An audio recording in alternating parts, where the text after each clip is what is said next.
سب سے پہلے آپ کو بتائیں کہ امریکی صدر ٹرمپ کو ایران کی بحری ناکہ بندی برقرار رکھتے ہوئے تہران سے ڈیل کی امید ہے. ساتھ ہی انہوں نے دھمکی بھی دے دی ہے کہ اگر ایران مذاکرات نہیں کرے گا تو ایسے مسائل کا سامنا کرنا ہوگا جو پہلے کبھی نہیں دیکھے ہوں گے. ایران کو جوہری ہتھیار رکھنے کی اجازت نہیں دے سکتے. اس سے پہلے امریکی صدر نے کہا ہے کہ ایران کے ساتھ ڈیل جلد ہو جائے گی مگر جلد بازی میں کوئی بری ڈیل نہیں کریں گے. جے ڈی وینس، سٹیو وٹکاف اور جیرڈ کشنر اسلام آباد جا رہے ہیں. اور دوسری جانب ایرانی صدر مسعود پزشکیان کا کہنا ہے کہ امریکہ سے متضاد اشارے مل رہے ہیں. بامانی مذاکرات کی بنیاد معاہدے پورے کرنے پر ہوتی ہے. ایران کے امریکہ پر اعتماد نہ ہونے کی وجوہات تاریخی بد اعتمادی ہے. امریکہ ایران سے سرنڈر چاہتا ہے جبکہ ایرانی قوم طاقت کے آگے سر نہیں جھکاتی. اس سے پہلے ایرانی سرکاری عہدیداروں سے گفتگو میں ایرانی صدر نے کہا تھا کہ جنگ جتنی جلد ممکن ہو بند ہونی چاہیے تاکہ ایران ملک میں تعمیر نو پر توجہ دے سکے. کشیدگی کا خاتمہ سفارتکاری میں ہی ہے. امریکہ اور ایران کی جنگ بندی کی مدت ختم ہونے کا کاؤنٹ ڈاؤن شروع ہو گیا ہے. کیا جنگ بندی ختم ہونے سے پہلے فریقین مذاکرات پر آمادہ ہو پائیں گے؟ کیا جنگ بندی میں ایک بار پھر توسیع ہوگی یا معاہدہ طے پا جائے گا؟ مشرق وسطیٰ میں قیام امن کا فیصلہ مذاکرات کی کامیابی سے مشروط ہے. ساری دنیا کی نگاہیں اسلام آباد پر لگی ہیں. امریکی اخبار کا دعویٰ ہے کہ ایرانی وفد آج اسلام آباد آنے کی منصوبہ بندی کر رہا ہے. امریکی نائب صدر جے ڈی وینس کی شرکت کی صورت میں ایرانی اسپیکر بھی شریک ہوں گے. امریکی میڈیا کے مطابق امریکی نائب صدر جے ڈی وینس کی پاکستان روانگی بھی آج ہی متوقع ہے. امریکہ اور ایران کے درمیان مذاکرات کا دوسرا دور بدھ کو اسلام آباد میں ہونے کا امکان ہے. اور ایران امریکہ مذاکرات سے متعلق تازہ ترین کیا صورتحال ہے یہ بتائیں گے اسلام آباد سے جیو نیوز کے نمائندے اعزاز سید. جی، اس وقت اسلام آباد میں ویسے تو خاموشی ہے، سفارتی سطح پر کچھ بتایا نہیں جا رہا، لیکن ہمیں جو پتہ چلا ہے کہ اسلام آباد اس وقت تہران سے اور واشنگٹن دونوں سے رابطے کر رہا ہے اور رابطوں میں ہے. اسلام آباد کی اور پاکستان کی خواہش ہے کہ اسلام آباد میں اسلام آباد ٹاکس کا دوسرا دور جلد شروع ہو، جبکہ ایران کی خواہش یہ ہے کہ امریکہ کی طرف سے جو 19 اپریل کو جو بحری جہاز پکڑا گیا تھا ایک تو وہ چھوڑا جائے اور امریکی حکام کی طرف سے جو بیانات دیے جاتے ہیں وہ بند ہوں. امریکہ یہ چاہتا ہے کہ جلد از جلد مذاکرات ہوں اور ایرانی حکام آ کر معاہدے پر دستخط کر دیں. اس سارے معاملے میں پاکستان دونوں کو ایک مشترکہ ایجنڈے پر لانے کی کوشش کر رہا ہے.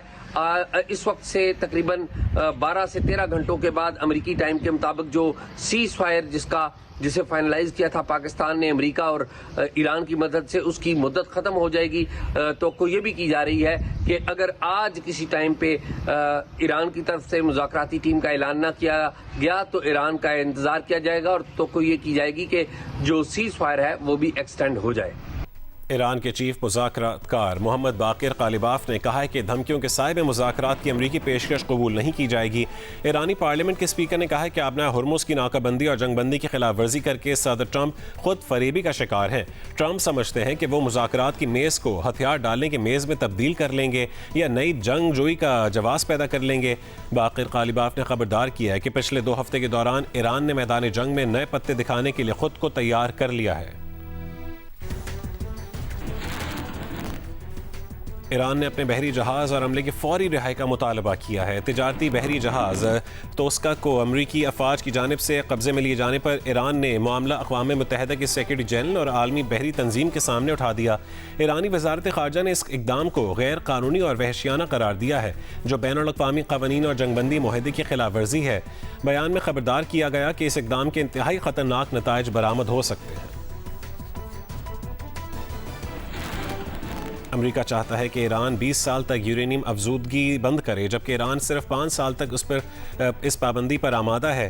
مزید تفصیل زرغون شاہ کی رپورٹ میں دیکھیے. امریکہ اور ایران کے درمیان جنگ کی بظاہر سب سے بڑی وجہ ایران کا ایٹمی پروگرام ہے. امریکہ اور اسرائیل کی ایران کے خلاف حالیہ جنگ میں جہاں جنگ بندی کی بات ہو رہی ہے وہاں ایران کی یورینیم افزودگی کے حوالے سے بھی بات چیت کی جا رہی ہے. ایرانی یورینیم کا ذخیرہ اور اس کی مزید افزودگی امریکی صدر ڈونلڈ ٹرمپ اور ان کی انتظامیہ کے دیرینہ مطالبات کا حصہ رہی ہے۔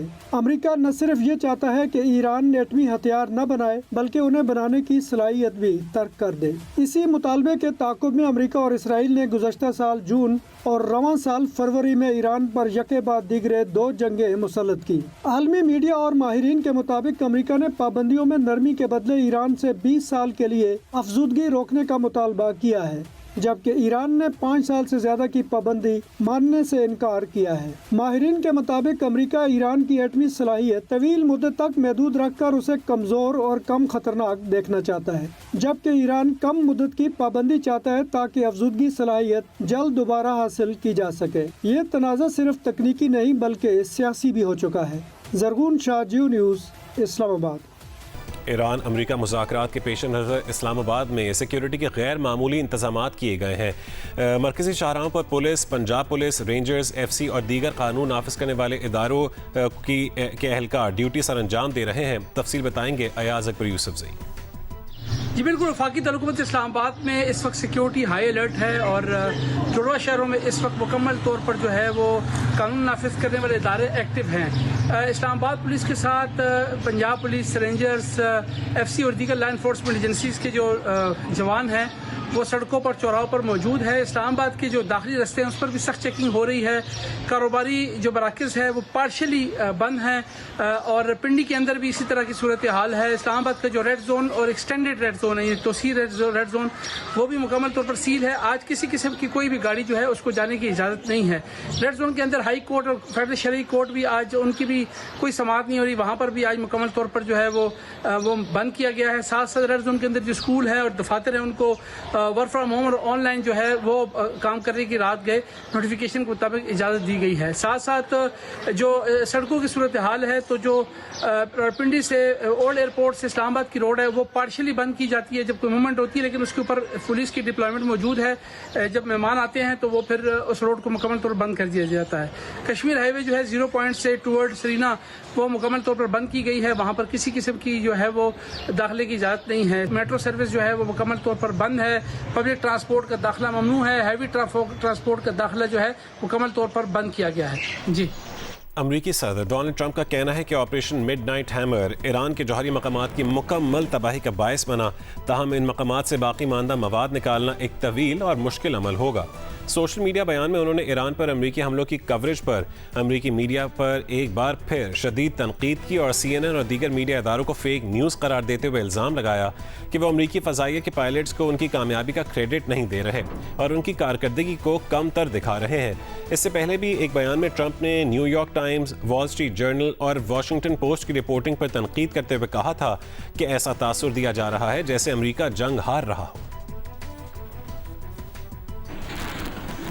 اسٹیٹ بینک آف پاکستان کا کہنا ہے کہ سعودی عرب کی جانب سے $1 ارب کے فنڈز موصول ہو گئے ہیں۔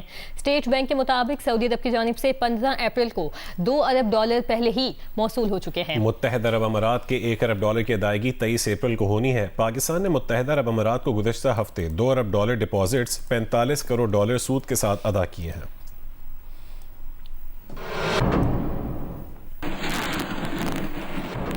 پاکستان کی فضائی حدود بھارتی رجسٹرڈ طیاروں اور ایئر لائنز کے لیے بند رکھنے کے فیصلے میں توسیع کر دی گئی ہے۔ پاکستان ایئرپورٹس اتھارٹی کی جانب سے جاری نوٹم کے مطابق بھارتی رجسٹرڈ طیاروں، بھارتی ایئر لائنز اور آپریٹرز بشمول فوجی پروازوں کے لیے پاکستانی فضائی حدود بدستور بند رہے گی۔ نوٹم میں کہا گیا ہے کہ فضائی حدود کی بندش میں توسیع کرتے ہوئے پابندی کو 24 مئی 2024 صبح 4:59 تک مؤثر کر دیا گیا ہے۔ حکام کے مطابق اس دوران کسی بھی بھارتی طیارے یا آپریٹر کو پاکستانی فضائی حدود استعمال کرنے کی اجازت نہیں ہوگی۔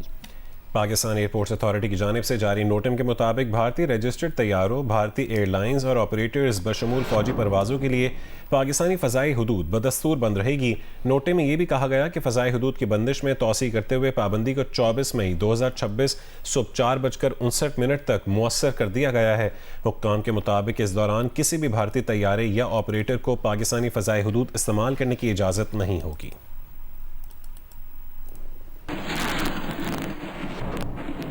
لاہور سے راولپنڈی، اسلام آباد اور پشاور جانے والی پبلک ٹرانسپورٹ پچھلے 2 روز سے بند ہے، جس کے باعث مسافر پریشان ہیں۔ ارم آوان مزید تفصیل بتا رہی ہیں۔